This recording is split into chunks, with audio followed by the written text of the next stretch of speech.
നിങ്ങളുടെ favourite shows ഇനി ഒരിക്കലും മിസ്സാവില്ല. ഇപ്പോൾ C5 കാണും നിങ്ങളുടെ ഫേവറേറ്റ് ഷോസ് തികച്ചും സൗജന്യമായി.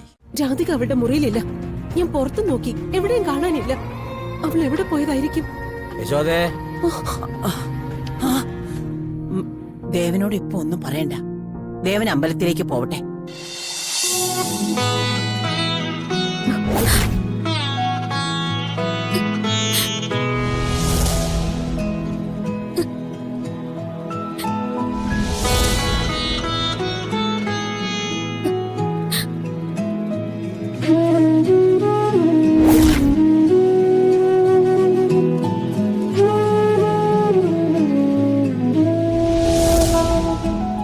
ഇത് എങ്ങോട്ടായി നോക്കുന്നത്? ഏയ്,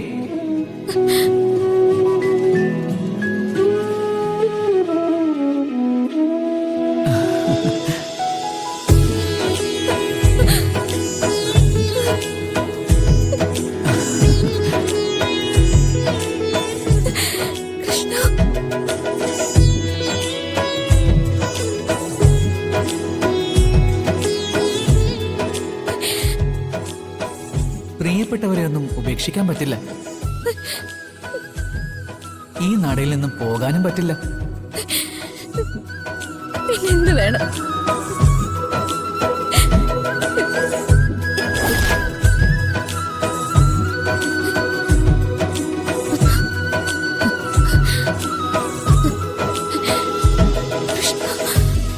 തെറ്റിദ്ധാരണയല്ലേ എല്ലാം? അത് നീങ്ങുവാൻ അതിൻ്റെതായ സമയം ആവശ്യമില്ലേ? തിടുക്കം അബദ്ധങ്ങൾ ഉണ്ടാക്കുകയുള്ളൂ. പക്ഷെ വയ്യ. എത്ര നാളിങ്ങനെ എല്ലാരുടെ വെറുപ്പ് സംബന്ധിച്ച് കൂട്ടും.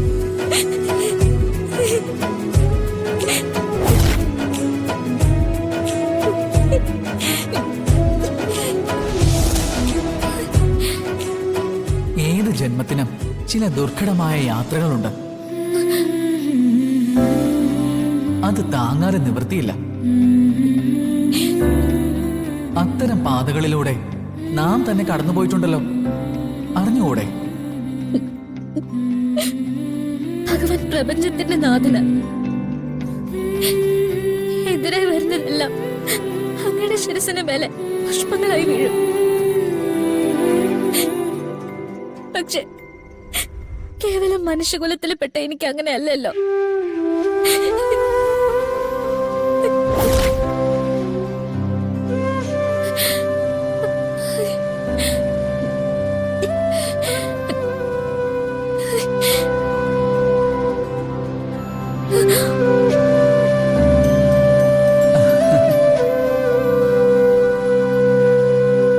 അതെ, ആര് പറഞ്ഞു? ശുദ്ധമായ മനസ്സും നന്മ നിറഞ്ഞ പ്രവൃത്തിയും ഒരാളുടെ ദൈവികമായ ലക്ഷണം തന്നെയാണ്.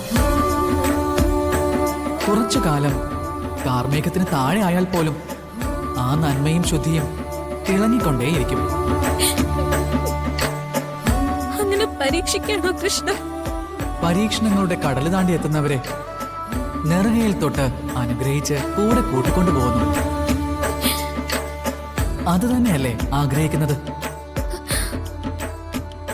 എങ്കിൽ വിശ്വസിക്കുക, മായക്കാഴ്ചകൾ ഒരുപാടുണ്ട്. അതിലൊന്നും വീണു പോകാതിരിക്കുക.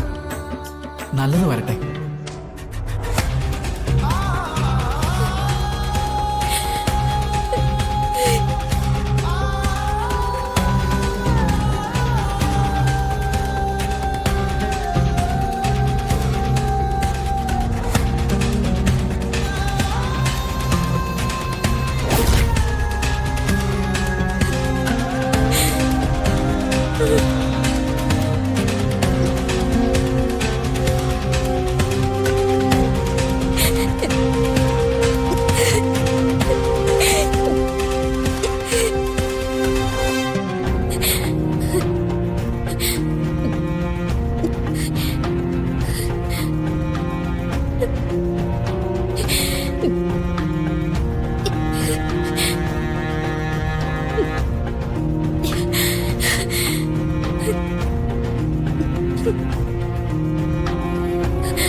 മോളെ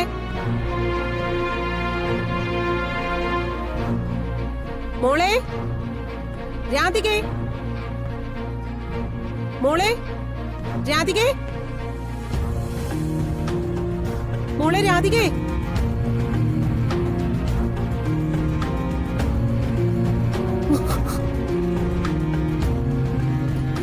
രാധികേ മോളെ മോളെ രാധികേ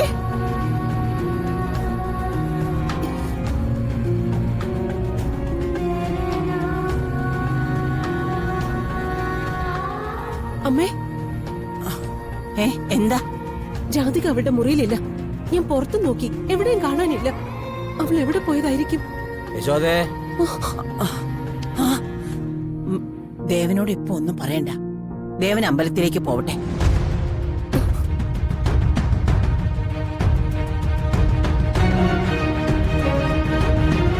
യശോദേ, ദേ വരുന്നു.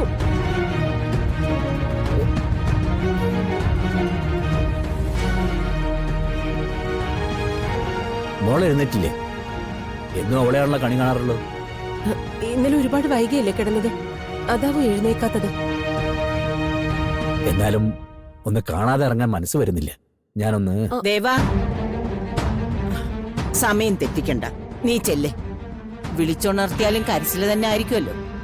രാവിലെ തന്നെ മനസ്സിന് വിഷമം ഉണ്ടാക്കണ്ട. ഉണരുമ്പോ അവിടെ ആരും ഒന്നും പറയാൻ നിൽക്കണ്ട. ഞാൻ പോയിട്ട് വരാം.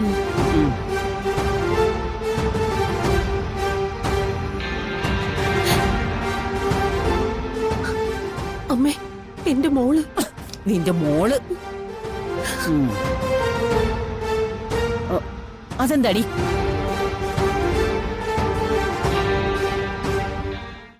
ഡൗൺലോഡ് ചെയ്യൂ C5 ആപ്പ്. കാണൂ എല്ലാ എപ്പിസോഡുകളും സൗജന്യമായി.